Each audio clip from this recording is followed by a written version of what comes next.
Tuning in to the online broadcast network, AfterBuzz TV.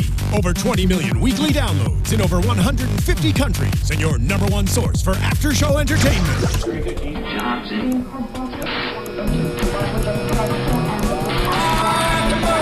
AfterBuzz TV, the destination for TV superfans, producing aftershows for over 300 of your favorite TV shows, interviewing celebrities and showrunners, and bringing you behind-the-scenes exclusives. All thanks to E! Entertainment's Maria Menounos, producer Kevin Undergaro, and internet leader Akamai.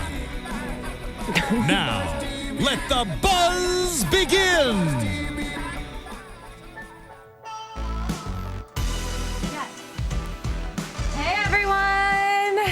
Welcome to our awkward show. It's season 4, episode 18, Girls Rule, and I'm Christina Zias. I'm Jason Eichler. And this has been the best episode of the season. Oh my gosh, I am so excited. This is a very emotional episode. We were holding hands while watching it the entire time. It was just the two of us because Tiana Hobson is not here. She's at Planned Parenthood. She's taking care of some things. Oh, yeah, she's just taking care of something. We won't say what she's doing, we won't say what. She was not able to make it. Giselle is there assisting her. Yes. Sometimes you need a friend when you're in need. Exactly. But anyways, that's why the episode's called Girls Rule, because they're there helping each other out. Girls taking care of girls. And that's why we're here tonight, too. Taking care of each other. Aw. Okay. So seriously, we were like kind of saying in the beginning of the season that the episodes were slacking a little bit. Yeah. And this one just had so much content and like so much emotional goodiness going on. I loved it. And you know, what's weird is I feel like all the relationships that have happened in this episode we've seen happen so many times in the season, but for some reason it didn't feel like it was like beating, what do they say, beating a dead horse? Yeah, it did not feel like, I don't know if that's what they say. I don't know. But I know where you're going with it. I'm really bad at sayings, but I think that even though we've seen these things happen over and over and over again, it was nice to kind of watch Maddie and Jenna be friends and then be adults about things. See, what for me was really nice was that going into, so let's get into Gabby and Jenna and their friendship, Okay. right? Because obviously in the beginning we thought they were going to be frenemies. Jenna shows up, it's Maddie's 18th birthday, she has like a little treat for him, and then of course Gabby totally outdoes her and has like a birthday cake and like a whole cheerleading squad thing going on. And then they kind of like, as the episode goes on, I guess they realized that there's no reason to actually hate each other, that they could be friends. I'm trying to think if I was in that situation, if I could be friends with my ex's new boyfriend. Do you think you could? I think it would be complicated for sure, because I think you would, especially if you still have feelings. Like, yeah. Jenna's obviously not over Maddie. Well, because I feel like they had more than just a regular high school relationship, because probably in after high school life, that maybe in college, that wouldn't typically happen anyways. You can just run in different circles. Yeah. But I feel like their relationship will probably continue to go on after high school. Agreed. They'll always have something. So I don't know. I think it would be really difficult. Yeah. I think I could do it. Do you think it would be harder to be friends with your ex or your ex's new boo? Because I feel like that's something that people struggle a lot with too. I think it depends on how you met. Mm-hmm. Because I feel like if you weren't friends when you started dating, like if you just started dating to date, yeah, and you weren't friends, there's no point of going back to something that was never there. But if you're friends with somebody beforehand, I think it's easier to do that. Do you think? Because you've already done it. Right. Do you think in this episode, do you think originally Gabby was kind of just being really nice to Jenna just to like hate on her a little bit or to intimidate her? Or do you think she was genuinely wanting to include her? I've always thought Gabby was kind of a bitch. Yeah. Up until tonight. So I do feel like in the beginning, maybe she was trying to like poke at her, be like, and oh, like, you're I'm not more than threatened by welcome to you. come. Yeah. Yeah. Like, he's all mine, back off. But then I think once Jenna proved to her, like, oh, Maddie doesn't like this, Maddie doesn't like this, then she's like, oh, maybe we could actually be friends. When they were setting up for the party, I thought Gabby's friend was going to like fight with Jenna. Yeah, I thought that too. And then I thought when Maddie walked in, he was going to be like, oh, where's my surprise party or something? And then she would have got pissed at Jenna for ruining the surprise. Totally. So I was actually glad that, like, it didn't end dramatically between the two. And I think it was really nice. It's like that emotional point where she was like, well, you're so intimidating. She's like, you're so cool and different. And what'd she call her? Like, I feel like Jenna would... artsy or something. Yeah, I don't know. something like that. But anyways, they're friends now, so... I think it is hard, too, when you're... Because I think Maddie likes them for different reasons. Totally. And so I think everybody views themselves differently than other people view them. So what you might think that people are like, oh, what the hell? People could be like, oh, that's really cool. Right, definitely. I don't think... That's really deep. You're so deep. Oh, my God. I also don't think that Jenna necessarily would have been as threatened by Gabby if Maddie didn't say she was worth waiting for. Because I feel like that just brought in all these insecurities. Well, because I feel like that not only makes her threatened by Gabby, but also makes her be like, oh, I wasn't worth waiting for. Exactly. And like question their relationship in the first place. 100%. Okay. So speaking on new relationships, two of our favorite girls. Oh my God. Sadie and Tamara. They're actually had a girl fight. Oh, a legitimate girl fight. Girl fight over cheerleading. Because Lissa, so we found out Lissa got kicked off for her ecstasy use at prom. Which is ridiculous. And then Sadie just says that she gets to be the head cheerleader again because she was before she almost killed Lissa. I actually feel like Sadie deserved it because Tamara is new to the cheer team. Like, was it last year or this year? She's not been in it as long as Sadie. Right. But everyone kind of like hates Sadie at the same time. So, but it's ridiculous that Tamara thinks that just because she's class president, she gets to like choose all leadership roles. Because they're both crazy in their own right. Right, which is why I think they would actually be a really good team together. Maybe they will be. Maybe they will be. Okay, I want to ask you this though. Yes, let me hear it, Jason. If you like happened to be a cheerleader. Yes. I told Jason that I cheered once before, and now he wants to let y'all know. What are some cheers you would maybe do? Teach me a cheer. F-U-C-K. No, I'm kidding. I'm like, did you get to do that? No. Okay. My cheerleading career ended very, very quickly. It was just freshman year of high school. I was so tall, so I was just the back spot, which was not that fun. So anyways. Oh, sorry about that. Yeah. And I didn't get... F-U-C-K. I'm a way better rapper than I am a cheerleader. Yeah, that's true. But anyways. So they're battling, and then they realize they actually have to team up together to go save Jake and Maddie from the strip club. Now, I feel like Sadie wanted to go just to be like, no, those are my friends. No, I don't think so. You don't think so? I think Sadie thought it was hilarious that they're at a strip club and thought it would be really funny. And I love when they go to the strip club, like they can't get in, so then they're like, "Oh, amateur night. I got this." And their names are hilarious: Chichihuahua and Sadie Saxton, which actually does sound like an amazing stripper name. I also feel like that's something I would do. What? Be like, I'm blah blah blah, and this is Christina Zias. Well, next amateur night, let's head over there. Yeah. We'll be posting a YouTube video later of Christina and I at the strip club. At the strip club in cheerleading uniforms. Yeah, with pom-poms. Get ready. And maybe a cheer or two and a dance. Oh. And a dance. Oh, yeah. Well, they kind of teamed up like really nicely, though. Oh, yeah. Don't you think? Also, their cheers were weird because they would like throw their pom-poms in the air and then go butt to butt and then like talk underneath their legs. I know. Also, how are they drinking, Maddie and Jake? How are they drinking at the strip club? Because they were just allowed in only since they were 18. Yeah. Oh, but you know what? They do have all those fake IDs. Remember Eva helped them get them? Didn't they just get confiscated by the police? Maybe. I mean, I'm assuming if it's a strip club, they probably don't care, right? Yeah. Have you ever been to a strip club? I haven't. Have you? I went on Thanksgiving. Huh. Interesting family values you guys have. Well, my family was home. And it was when I moved to LA. And it was really, really disgusting. I would imagine it to be pretty seedy. Yeah. But kind of fun at the same time. I think it would be fun if you were drunk. But I think literally while you're there, you're just thinking, oh my God, every single part of my body itches right now because this is so gross. Right. It's probably more fun in theory than it is when you're actually there. Also, I will say it was a female strip club. And so he's not. Yeah, maybe I'm not the judge of this. But I can't imagine wanting to touch that because it looked like it smelled. Oh, that's disgusting. I know. And you know what's funny, though? Because Sadie was like, Maddie, let's go. And he's like, I can't touch you.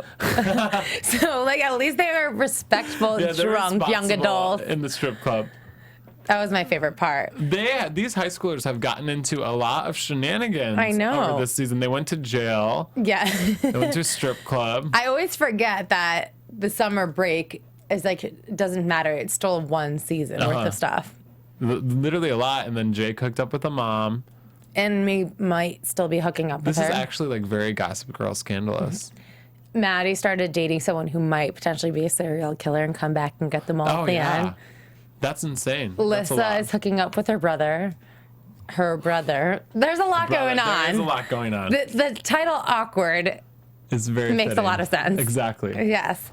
Okay, so finally Tamara and Sadie save the day and they go to the surprise party. Now, do you think it's interesting that I feel like if I was oh shoot, I just blacked out on her Gabby? name. If I was Gabby in this situation and my boyfriend's ex-girlfriend still had this much pull to control him, not in a bad way, but in a way like, oh, you go get them from here and you go do this, I would be super intimidated.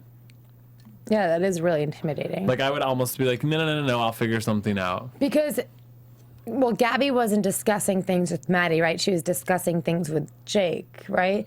Because Jake was saying they're wasted. But then Tamara was discussing things with Jake. Right. So, like, why was Jake... But you know what I wonder, too? Like, how did they know they were at the strip club? Did the guys ever tell them? Oh, it was just like, all of a sudden, Tamara's going to go So pick her Tamara up. must have found out where he was. Yeah, I guess so. Yeah, that's a good question. I guess it must just all kind of go back to Jake then. That's who they were conversing with. But that Jake will tell Tamara stuff and not Gabby. I mean, I think it's really difficult, one, befriending your ex's new girl, and then realizing that she knows him better than you do. Yeah, I mean, they've been friends even when they weren't dating for, 3 years at this point? So if you were Jenna, right, would you have helped Gabby out like that? Okay, if I would have... You answered that very quickly, so don't try and retract your statement now. It would have been with bad intentions. Because I would have been like, he doesn't like that song. Oh, he doesn't like hummus. Oh, he doesn't like... So you want to make her feel bad. I would want to make her feel bad. Okay. I don't think I wouldn't want the relationship to flourish, especially if I was single. Yeah. I mean, I am single. But if I... Just in case any of you are watching and are interested, is what he's trying to say. I'm just saying, at Jason Eichler, follow for follow. Yeah, I think it'd be really difficult. I think I could see how most people, probably myself included, would just kind of like want to show him up. But I wouldn't have showed up to the party in the first place. Oh, really? No. Don't you feel like if you don't show up, you're backing down, and like it's Maddie's 18th birthday, like you're kind of showing him that you don't care either? You need to reevaluate your life, Jason. I feel like I would maybe try to do something with Maddie alone. Be like, hey, I want to take you out for your birthday, but not be like, hey, let me go to the surprise party that your new girlfriend is showing you. Yeah. But that's why I'm crazy. Yeah, that's why you don't have a boyfriend. I know. No, I'm just kidding. He's very eligible. Thank you. I think that Jenna played it the right way. I think she played it off really, like, she's a bigger matured person than I am in this situation. Absolutely. And, okay, so she is going to college next year, right? Yeah. Okay, we're going to save the big thing for the end. Yeah. I don't know if we're talking about the same big thing, but anyways. Okay. So before she opened that envelope, right? Like, she didn't open the envelope before she went to the party. And she's screaming, I got in. Because of that, so she's screaming because of the size of the envelope. Size does matter when it comes to college. It does. And I'm assuming, because I wouldn't look either, even if an envelope came with my mom's name on it, I would assume it was for me. If it was from the college I was going to. I don't even think she looked at the name. Unless it was like parents with financial aid or something. I don't even think she looked at the name, though. She probably just saw the college logo. Yeah. It was like, it's a big envelope, like, and just assumed it was for her. It. We knew, though, as soon as she started screaming. That she wasn't getting in, that the tables wouldn't go her way. Poor girl. So what do you think about the surprise that... her mom got into college? Yeah. Okay, I feel two ways about it. Okay. Because I feel like it's kind of insensitive for Lacey to apply to the same school as Jenna. Right. And not tell Jenna about it. Yeah. Because if I was a freshman going into my freshman year of college, I would be livid if I found out my mom was going to college with me. 100%. Even if your mom's Lacey. Yeah. But I'm super proud of Lacey because I feel like she never knows what she wants to do with her life. And so I think Lacey going to college is such a good thing. I just feel like there's other schools she could have gone to. I think she should have at least told Jenna. Yeah, and been like, hey, I'm also applying for this school. And I think Jenna would have been, because I think her initial reaction was excitement for her mom until it sunk in, like, oh, Wait a shit, minute. my mom got into college and I didn't. Yeah. And she's like, what did you get on your SAT? Oh, wait, don't tell me. Yeah, so I don't know. I feel bad. I see both sides. Like, she still should be excited for her mom. But if my mom applied to the same college that I was trying to go to and then I didn't get in, I would be so upset. I'd be upset if I got in even. Yeah, absolutely. I think Jenna was just more humiliated that she didn't get in. Yeah, and is this her second rejection? This is her second rejection. Ouch. That's pretty, yeah. I don't get it because I feel like she's a really good writer. That's what I think too. But then you know what? Tamara did make a really good point. She never had any extracurricular activities. She kind of bombed her junior year because of the whole college thing. Well, hopefully there's community college. Hopefully. But I feel like Jenna just needs to like sell her blog. I know. She really doesn't need to go to college. Into a book, she'd be good. Yeah, definitely. Or like a zine or something. Just make a bunch of them. I wish we knew how many schools she applied to. Because do you feel like she's going to get waitlisted at one, or maybe... I feel like what's going to happen, since we know there's only one season left of the show. Yeah. I feel like she's going to get into like a really like... She applied for some big school in New York on a whim or something for writing. That's what I think too. And she'll get into that. Yeah, like she'll get into like her reach school that she never thought she would. She didn't tell a single person that she went to. Totally. You gotta end on a happy note, MTV, please. Do it for the fans. It's all we want. And I mean, okay, so we have that whole issue, and then Jenna, of course, is crying in her bed, eating chocolate. Oh, that's what we all do. That's what we all do. You either eat chocolate or chilies when you're depressed. Yep, or drink lots of wine. Or, yes, lots of red wine. And I felt so bad for Lacey over here because Jenna and her have gone through so much together. I don't think Lacey had bad intentions with this whole thing. Not at all. But I do think it was a little careless. But at the same time, Lacey's probably like, oh my God, I got into college. I'm so excited. My life's going to change. But then also like, oh my God, now my daughter didn't get, like, she's going to feel bad going there all the time. I don't even think she's going to go. Unless Jenna gets into the school that we want her to. Yeah, maybe. But I mean, it's good for Lacey because she obviously, I feel like, puts herself down a lot. Yeah. Even though we know that she thinks she's hot. And she is like a hot mom. She thinks she's hot, but she thinks she's like dumb and talentless. Yeah, definitely. And obviously she's not. Jenna's talents had to come from somewhere. Exactly. Okay, so Jenna's crying in her bed, and we hear a knock on the door, which, by the way, I thought was going to be Lacey coming around the other end. Oh, that would have been really good. Feeling like, let me in. But no, it was a better surprise. Maddie! Who looked really cute and like a little disheveled and just the right amount of drunk. I really like his drunk voice. It's very like, aw. Yeah, I need a drinking buddy. I'm like, you can drink with me. This is the first time, because a lot of times when Maddie and Jenna get together, I'm like, dear Jesus, like, move on. Like, this is happening again. But I felt like in this moment they really needed each other. Definitely. And they have such a strong connection that I was like, I got goosebumps when they were there together. It was so sweet because I feel like Jenna doesn't really tell many people what bothers her. And she's very open with Maddie. Yeah, she's so open to the fact that she just told him that she got rejected. Yeah. And that her mom got in. And then he's like... And then he tells her, like, I find out... Like, I feel like that's what maybe she has that Gabby doesn't, is they feel so safe around each other that they can say whatever. Right, because I feel like Maddie would not feel safe around Gabby. Oh, I agree. Telling him stuff like that. He's still a little bit intimidated by her. Or I feel like walking on eggshells. Uh-huh. So we find out who Maddie's parents are, but not really because his mom doesn't want to be found, which is probably so sad. So sad. I wonder if they wrote this episode before they knew the show was only going to be on one more season. Because the way they left it could have been open-ended. Like, he could still find out who his mom is. You think so? Even if she wanted to be unlisted, there's, like, he could visit his dad and she could tell him. I feel like they won't go there now. Yeah, now that there's only one more season. I feel like they weren't going to go there anyways, to be honest. Too much drama? I think it's too much. I feel like Maddie needs to realize that he is such a terrific young man and that his parents are the ones that raised him. It doesn't matter who your biological parents are. Like, his parents love him so much that, I think he needs to kind of get over it. I mean, I'm sure it's easier feel said than though, done. if I was in his situation and I was lied to about it the whole time, Right, that definitely that changes would make you question everything. things a little bit more. But I don't think his parents had bad intentions. Totally, I forgot he was even lied to about it. Yeah, that's rough. Do you think you'd want to find out who your birth parents were?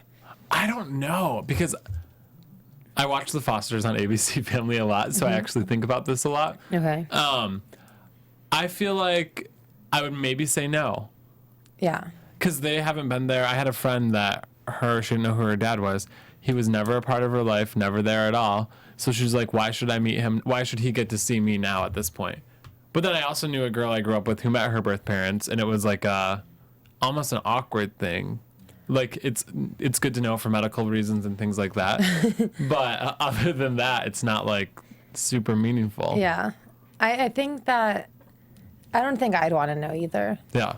And also, it's like, I feel like Maddie feels like his parents kind of gave him up for a certain reason. Yeah. Or almost like rejected him personally. And But I don't think know it's the anything about, situation. right. Yeah. Totally. It's probably for the best, honestly. Yeah, definitely. So, I mean, I'm really happy that they had each other in this moment because they were both going through something. But what? But they made out? They tried to make the move. I know, but I think they should have made the move. I was like really happy about it. I feel mixed because I feel like this was Jenna super growing up in that moment. Yeah, which I wish she didn't do. I wish she didn't do. And I also like to say, if you've been with somebody, it's so easy To fall back. to, like, even sexually. Like, if you've been with somebody for a long amount of time, it doesn't matter how long it's been. It's so easy to just fall back into that because it's natural and it's safe and you've done it so many times. It's not another notch on the belt. And I feel like it's the same way. Like, that connection's always going to be there, even if they can't be in a relationship. That sexual connection will always be there. But to me, this didn't feel like just sex. Like, this was... Oh, this was a lot more. It was, like, very emotional. Like, they needed each other. Yeah. I was really proud of Jenna because that was a really bold move. And you could tell, like, it wasn't just for her. It was, like, for Gabby, too. And it was just, like, girl code. And obviously, they were doing this because they were both hurting at the moment. Yeah. And they did have each other to comfort them. But at the same time, I kind of love them together. I think in that situation... Yeah. I'm making myself sound like a horrible person. I would have done it. You would have hooked up with Maddie. Yeah. Would you? Yeah. Because I know this is bad. I mean, I don't know. I It's don't hard. think Jenna's to blame in the situation She's if not they at hook all. up. Because they were together first. And so if anyone, like, Maddie is totally to blame if they hook up, but he's the one initiating it. He came over her Exactly. bedroom. You know what I mean? Exactly. It's not like she went and sought him out. He came and sought her out. And do you think that his intentions were at first that he was missing Jenna? Or like that he wanted to hook up with her? I don't know, because if a hot man came over to my bedroom in the middle of the night with a bottle of tequila. A big full bottle of tequila. A big full, like, ding, ding, ding. Yeah. That's just what I'm saying. I don't know. I guess we'll see what happens. Should we predict? Yeah, let's predict. What's your predictions, Jason? And now, your AfterBuzz TV predictions. Okay, my predictions are also kind of my opinion. I don't think they have anything to tell Gabby at this point. Because they stopped. So what did they do? Kiss for 0.5 seconds? Yeah. If in a picture perfect world, they would make that a pact that they didn't tell Gabby. Okay. But they don't. I think that Gabby's going to find out and then hate Jenna for it. Agreed. Okay, so I predict that they don't say anything to Gabby, and then Jenna sees Maddie and Gabby getting closer and closer together, and then she ends up getting more jealous and like kind of finds a way to tell Tamara or to tell Sadie or someone who will let Gabby know, and then Gabby flips out. Oh. So pretty much what you said, just more detail. Yeah. I agree. I still reacted like it was the first time I ever heard that idea. Wow. Wow, you're so smart. No, I mean, I think that's what's going to happen because I think even if they want to be friends, after a while, it's just going to eat you up when you see someone that you're so close to being close with someone else. There's no way they can. If they can, that's absurd. Absolutely. All right, guys, let us know your predictions. Go on YouTube and iTunes and rate us and leave your comments below. And Jason, where can they find you? You can find me on Twitter and Instagram at Jason Eichler. And you can find me on Twitter and Instagram at Miss Zias. And hopefully next week we'll have a full panel for you guys. But thank you for watching. From executive producers Maria Menounos, Kevin Undergaro, Phil Svitek, and the entire AfterBuzz TV staff, we would like to thank you for listening to the AfterBuzz TV network. To watch or listen to other after shows and post comments or questions, be sure to visit AfterBuzzTV.com. I'm Sir Richard Wentworth, and this has been a presentation of AfterBuzz TV. You're welcome. The views expressed herein are those of the hosts only and do not necessarily reflect the views of AfterBuzz TV or its owners or principals.